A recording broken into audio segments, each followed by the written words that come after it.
काय करावं. आम्ही चाललो लग्नाला. हे बघा इकडे कशी चालली. दुनिया का सारा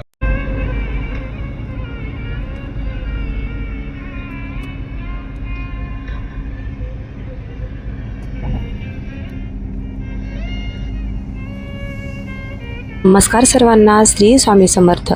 तर आम्ही निघालेलो आहोत गावी जाण्यासाठी. तर व्हिडिओ शेवटपर्यंत नक्की पहा, नक्कीच तुम्हाला आवडेल. नवीन असेल तर सबस्क्राईब करा, म्हणजे असेच नवनवीन आणि छान व्हिडिओ दाखवण्याचा प्रयत्न करेन आणि तुम्हाला आवडतील अशी आशा करते. तर माझ्या पुतण्याचं लग्न आहे, घरातलंच लग्न आहे, त्यानिमित्ताने आम्ही चाललो आहोत गावी. तर संध्याकाळचे 5:30 वाजून गेले होते आणि आम्ही निघालेलो होतो गावी. तर आम्ही भावाकडे पुण्यामध्येच थांबणार होतो आणि त्यानंतर पुढे गावी जाणार होतो. तर आजचा रात्र पुण्यामध्येच थांबणार होतो आणि त्यानंतर मग सकाळी लवकर उठून गावी जाणार होतो. तर आता पहा, इथे रस्त्याने चाललेलो आहोत. तर मध्ये मध्ये मुंबईवरून पुण्यापर्यंत जायला 2-3 टोल लागतात. तर मध्ये मध्ये टोल येतात तेव्हा थांबावं लागतं. तर जेवण वगैरे दुपारचं करून आवराआवरी करून निघालेलो होतो. तर छान असे गावी गेल्यानंतरही व्हिडिओ दाखवण्याचा प्रयत्न करेन लग्नाचे वगैरे. तर नक्की सबस्क्राईब करून ठेवा चॅनलला, म्हणजे नवीन व्हिडिओ माझे तुमच्यापर्यंत पोहोचतील आणि तुम्हालाही आवडतील अशी आशा करते. तर इथे बोगदा लागतो, तर या बोगद्यामधून चाललेलो होतो. आणि संध्याकाळी कसं तिन्ही सांजेनंतर 5 ते 6 नंतर निघाल्यानंतर शक्यतो ट्रॅफिक लागण्याची शक्यता असते. कारण संध्याकाळच्या वेळेला सगळे ड्युटीवरून, जॉबवरून, कामावरून, ऑफिसवरून, कंपनीमधून सुटणारे असतात. त्यामुळे ह्या वेळेला ट्रॅफिक जाम लागतं. कधी थोडं दुपारच्या किंवा सकाळी सकाळी निघाल्यानंतर ट्रॅफिकचा त्रास होत नाही. पण आवरता आता लग्नासाठी जायचं होतं, तर आवराआवरी जास्तच होती. ही शॉपिंग, ती शॉपिंग, हे घेतलं ते घेतलं, सगळं काही ठेवायचं होतं. तर जरा उशीर झाला. तर आम्ही जुन्या लोणावळ्याचा घाट आहे ना, तर जुन्या रस्त्याने आलो होतो. कारण विचार केला यांनी की जुन्या घाटाकडून आल्यानंतर आपल्याला जास्त ट्रॅफिक लागणार नाही. आणि मॅपवर वगैरेही पाहिलं तर तिकडनं ट्रॅफिक कमी दाखवत होतं, म्हणून मग आम्ही त्या बाजूने आलो. तर आता सध्या बघा पुण्यामध्ये एंट्री झालेली आहे. पुण्यामध्ये यायला जवळजवळ आम्हाला 8 वाजून गेलेले होते आणि थोडंसंच नॉर्मल असं ट्रॅफिक लागलं सुरुवातीला. त्यानंतर बिलकुलही ट्रॅफिक लागलं नाही. कारण ट्रॅफिक जर नाही लागलं तर मुंबईवरून पुण्याला यायला 3 तास भरपूर होतात, कधी कधी त्यापेक्षाही कमी वेळ लागतो. पण ट्रॅफिक जर लागलं तर 4 तास म्हटलं तरीही लागतात.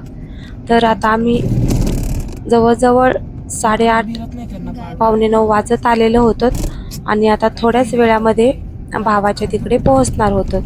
आता आज संध्याकाळी भाऊच्या तिथे मुक्काम करणार होतो आणि त्यानंतर सकाळी मग उठून जेवढं लवकर होईल तेवढं उठून गावी जाणार होतो.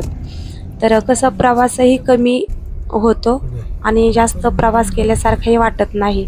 थोडंसं असं थांबून थांबून गेलं आणि आहे आपली सोय म्हणून. सोय नसल्यानंतर मग डायरेक्टच आपल्याला जिथं जायचं तिथंच थांबावं लागतं. तर पहा, आता इथे भावाच्या बिल्डिंगमध्ये आलेलो आहोत. त्याच्या बिल्डिंग खाली गाडी पार्किंग करत आहोत. तर इथे पहा, आता जवळजवळ 9 वाजलेले आहेत आणि इथे आम्ही गाडी पार्किंगला लावत आहेत मिस्टर, आणि आम्ही थांबलेलो आहोत एका बाजूला. तर आता घरी जाणार आहेत. तर थोडंसं काही आणलं होतं, कारण इथे घरी सध्या वहिनी नाही आहे ना, त्यामुळे मग जास्त काही आम्ही आणलं नाही. तर आंब्याची पेटी आणली होती, तर म्हटलं जाऊ द्या, भाऊ एकटाच आहे आणि बहीणही त्याच्या जर आजूबाजूलाच राहते, तर इथेच ठेवा म्हणून. तर मग आंब्याची पेटी घेतली, थोडासा खाऊ वगैरे होता, तर आम्ही तेच घेऊन वरती आलोत. बाकी आमच्या बॅगा वगैरे काही आणलं नाही, कारण थोडाच वेळ थांबणार होतो रात्रभरच आणि सकाळी रांगोळ करून निघणार होतो. तर आता जस्ट 10 मिनिटापूर्वी आम्ही पुण्यामध्ये पोहोचलेलो आहोत. आत्ता वाजलेले आहेत 9:15. तर आम्ही 9:30च्या आसपास पोहोचलो. तर भाऊ गेलेला आहे बाहेर पार्सल जेवण आणण्यासाठी, कारण वहिनी नाही आहे, ती गावी गेलेली आहे. आता तो एक 5 ते 10 मिनटात येईलच. आल्यानंतर जेवण करणार, थोडीशी आवरावर करणार, नंतर झोपणार. कारण सकाळी होता होईल तेवढं लवकर उठायचं आहे. सकाळी सकाळी प्रवास केलेला जाणवत पण नाही आणि ट्रॅफिक पण कमी लागतं. तर व्हिडिओ कंटिन्यू करा. दुसरी भाजी कुठे आहे?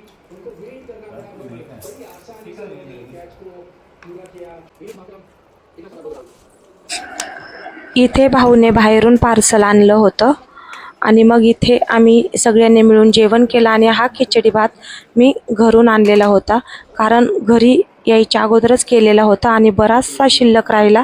मग एवढं अन्न टाकून देण्याऐवजी म्हटलं इथे गेल्यानंतर खाऊ, कारण इथे वहिनी नव्हती म्हणून जेवण बाहेरूनच मागवलं. तर मग अशा पद्धतीने मिळून आम्ही छान असं जेवण केलं आणि म्हटलं आंबा जेवणानंतरच खाऊ, जेवणाबरोबर नको. तर मग जेवण वगैरे झालं आणि त्यानंतर सर्वांनी मिळून आंबे खाल्ले आणि अशा पद्धतीने मग छान असं एकमेकाबरोबर थोड्याशा गप्पा वगैरे मारल्या. त्यानंतर मी इथे जेवण वगैरे झाल्यानंतर झाडू मारला आणि स्वच्छ घर पुसून घेतलं. तो तसा साफ वगैरे करत असतो, तरीही मी सगळं असं स्वच्छ पुसून झाडून वगैरे घेतलं. किचनही थोडंसं धुवून काढलं. तसं तो सगळं साफसुथरं होतं, पण तरीही म्हटलं एकटाच आहे तर थोडंसं स्वच्छ करावं. स्वयंपाक वगैरे केलेला नव्हता, परंतु जेवणाचे भांडे घासायचे होते. तेव्हा मग किचनकडे लक्ष गेलं आणि म्हटलं चला थोडंसं पाणी टाकून स्वच्छ धुवून घेऊ. तो पुसूनच घेत असेल असं मला वाटलं. स्वच्छ होतं, पण तरीही पाणी टाकून धुवून काढू म्हटलं. मग त्यानंतर मी हे सगळं किचन स्वच्छ धुवून घेतलं. कसं थोडाफार नाश्ता वगैरे काही बनवला तर स्वच्छ किचन असल्यावर बरं वाटतं आणि बाई माणूस घरात नसल्यानंतर घराची कळा थोडी वेगळीच होते. तर अशा पद्धतीने संध्याकाळचे सर्व भांडे मी घासून स्वच्छ असं किचन करून ठेवलं. आणि सकाळी लवकर उठायचं होतं म्हणून मग मी पटपट आवरत होते, कारण सकाळी शक्यतो 6-7च्या दरम्यान आम्ही इथून निघणार होतो. म्हणून मग सगळं स्वच्छ करून आवरावरी करून ठेवली आणि त्यानंतर मग अशा पद्धतीने पहा सर्व किचन स्वच्छ केलेलं होतं. आणि त्यानंतर मग सगळे अंथरूण वगैरे करून झोपले होते आणि मीही झोपायला जाणार होते, कारण सकाळी लवकर उठायचं होतं. त्यानंतर मग आम्ही झोपलोत आणि मग सकाळी 5:30 पावणे 6ला उठलोत.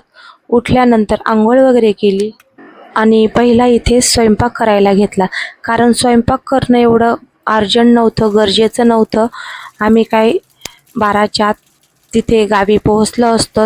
रस्त्यामध्ये कुठेतरी नाश्ताही केला असता, पण भाऊ सध्या बाहेर खात होता. बहीण पण तिथेच राहते बाजूला थोडंसं अंतरावर, पण कधी जाणं व्हायचं, कधी त्याच्या ऑफिसनुसार जाणं होत नसायचं, बाहेर खावा लागायचं.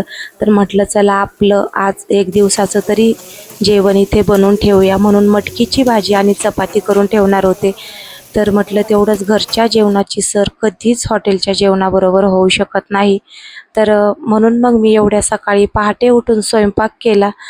तर अशा माझ्या पद्धतीने मटकीची भाजी सुरुवातीला जिरे, मोहरी, लसूण, कांदा आणि 2-3 प्रकारचे मसाले, हळद, टोमॅटो छान असे तेलामध्ये फ्राय करून घेतले. तेल सुटेपर्यंत फ्राय केलं. त्यानंतर थोडंसं नमक टाकलं. नमक टाकल्यानंतर टोमॅटो थोडं सॉफ्ट होतं आणि ग्रेव्ही बनल्यासारखी होती. त्यानंतर 2-3 मिनटं हलवल्यानंतर त्यामध्ये मटकी टाकली आणि मटकी टाकल्यानंतर मग ती 2-3 मिनिट चांगली परतून घेतली फास्ट गॅसवर. नंतर मीडियम गॅस केला आणि त्यानंतर छान अशी परतल्यानंतर मग त्यावर झाकण ठेवलं आणि दुसऱ्या बाजूला लगेच चहा ठेवला, कारण आमचे हे पण उठले होते, आंघोळ वगैरे झाली होती. भाऊ पण उठला होता, ब्रश केला होता. तर म्हटलं चला इथे सकाळी सकाळी काळा चहा घेतल्यानंतर फ्रेश वाटतं, तर काळा चहा बनवते. त्यानंतर मग इथे चहा वगैरे बनवला. चहा बनवल्यानंतर त्यांना चहा दिला. छान असा आलं वगैरे टाकलं, विलायची टाकली आणि नंतर इथे शेंगदाण्याचा कूट शिल्लक नव्हता, तर मग इथे शेंगदाण्याचा थोडासा भाजीपुरता कूट करून घेतला. कोथिंबीर टाकली, थोडासा कूट टाकला, त्यानंतर कोथिंबीर टाकली आणि नंतर थोडंसं अंगापुरतं पाणी टाकून थोडी ग्रेव्हीसारखी भाजी होईल अशा पद्धतीने पाण्याचा वापर केला आणि नंतर मीडियम गॅसवरती शिजण्यासाठी ठेवली. आणि भाजी करायच्या अगोदरच मी पीठ मळून ठेवलेलं होतं. एका बाजूला चहा झाला, दुसऱ्या बाजूला भाजीही शिजली आणि नंतर मग मी चपात्या लाटणार होते. तोपर्यंत मीडियम आचेवर छान अशी भाजी शिजत होती. मग मी इथे चपात्या लाटायला घेतल्या. पटकन अशा 8-9 चपात्या लाटून ठेवल्या. सकाळी आमच्या आहोंनी आणि मुलांनी थोडीशी नाश्त्यामध्ये चपाती आणि भाजीही खाल्ली. तर म्हटलं थोडं थोडं हेही खातील आणि दिवसभर तोही खाईल. त्यानेही चपाती भाजीचा थोडा नाश्ता केला, कारण मग म्हटलं दुपारी ऑफिसवरून आल्यानंतर तो जेवण करन. नंतर सगळी भांडी वगैरे मी घासून टाकली, जेवलेली वगैरे. किचन साफ केलं. अगोदरची भांडी रात्री घासलेली होती ती लावून टाकली, दुसरी भांडी घासली, सगळं साफसुथरं करून झाडू वगैरे मारून ठेवला आणि त्यानंतर मग आम्ही निघालो पुन्हा गावी जाण्यासाठी. तर अशा पद्धतीने आम्ही लिफ्टमध्ये खाली येत होतो आणि इथे पहा, मुलांनी सकाळी लवकर उठून पटकन आवरलं वगैरे. आम्ही आंघोळ्या, नाश्ता वगैरे सगळं आवराआवरी केली आणि त्यानंतर मग आम्ही निघालोत गावी येण्यासाठी. तर भाऊलाही सांगितलं वेळेवर जेवण वगैरे करत जा, घरी येत जा. कसं बाई माणूस घरी नसल्यानंतर माणसाला घरची ओढ कमी असते आणि स्वतःची काळजीही माणूस कमी घेतो. तर मग आम्ही अशा पद्धतीने गावी येण्यासाठी निघालो होतो. तर इथे पहा, आळंदी लागते. तर इथे ज्ञानेश्वर माऊलींचा मठ होता, त्याला लांबूनच हात जोडले आणि मग आमचा पुढचा प्रवास सुरू झाला. तर जाता जाता आम्हाला काही आता कुठे थांबायची गरजही नव्हती, कारण जर सकाळी काही नाही खाल्लं तर मध्ये कुठंतरी नाश्ता करत असतात. परंतु आमचे आहो इथे थोडं चहा घेण्यासाठी थांबले, पर माझीही काही घेण्याची खाण्याची इच्छा नव्हती. त्यांनी चहा घेतला फक्त आणि लगेचच 5-10 मिनटाच्या आत पुन्हा पुढचा प्रवास केला.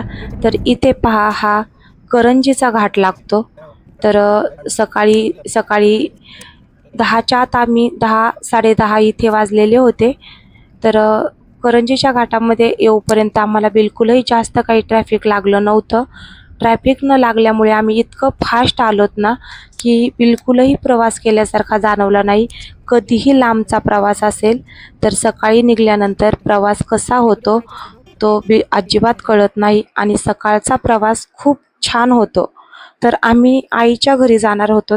जाता जाता सासरच्या अगोदर माहेर लागतं. तर मग आईकडे जाणार होते, ते आमची वाट आतुरतेने पाहत होते. वडीलही 2-3 वेळा कॉल केला होता. जेवणाची वगैरे तयारी सगळी करून ठेवलेली होती आणि त्यानंतर फायनली आम्ही आईच्या घरी पोहोचलो. तर पोहोचल्यानंतर पहा, इथे आईचे धपाटे चालले होते, कारण ती बोलली होती गुळामधल्या गोड दसम्या असतात तर त्या बनवते. तिलाही खाऊ वाटल्या होत्या आणि तुम्ही येणार तर त्या बनवते. पण म्हटलं नको, आम्ही प्रवासातून येणार आहोत तर गोड असं काही नको, असंच थालीपीठ धपाटे केले तर ते जरा चवदार चविष्ट प्रवासातून आल्यानंतर बरं वाटतं. ती बोलली धपाटेच बनवते, दही पण रात्री भरपूर टाकलेलं आहे. तर तिने धपाटे केले. छान असं मुलांनी गप्पा वगैरे मारल्या थोड्याशा.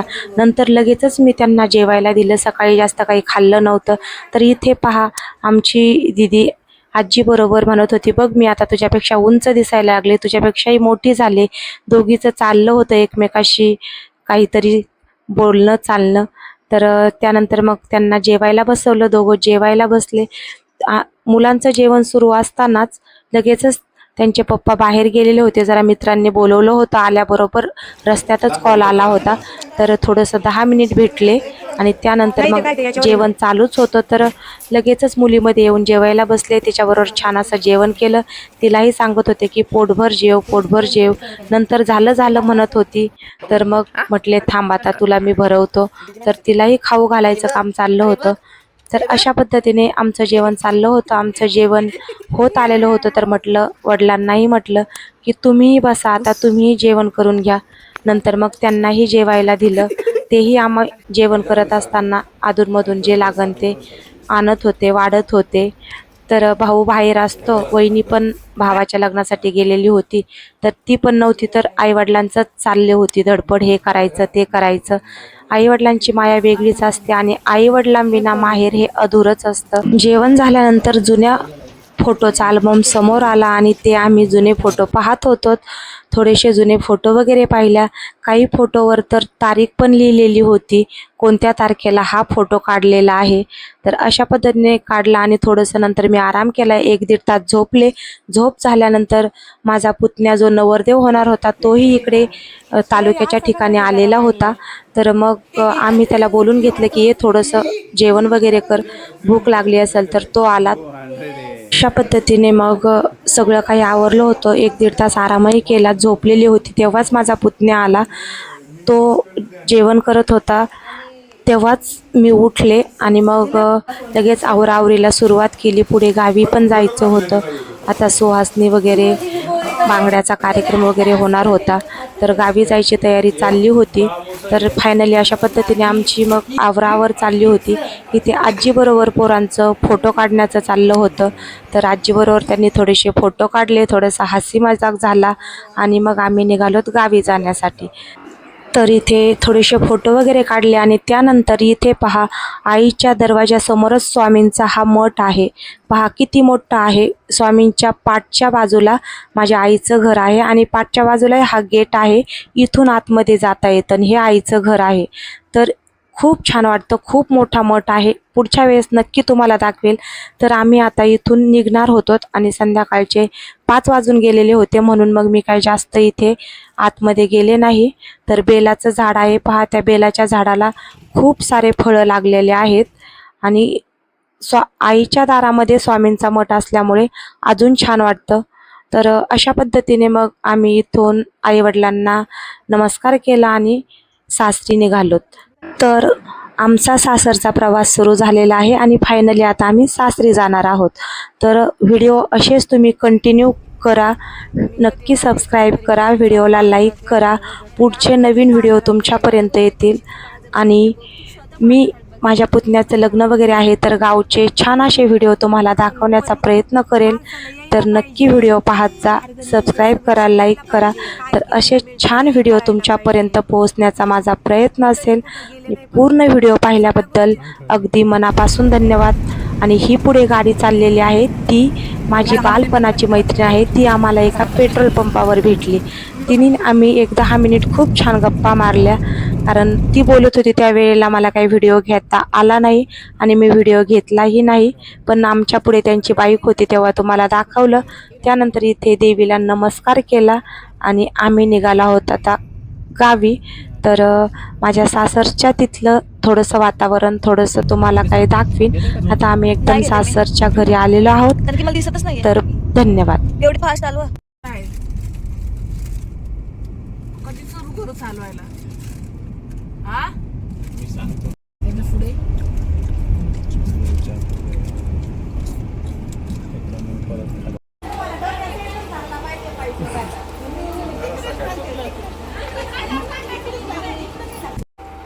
काकी उतरा की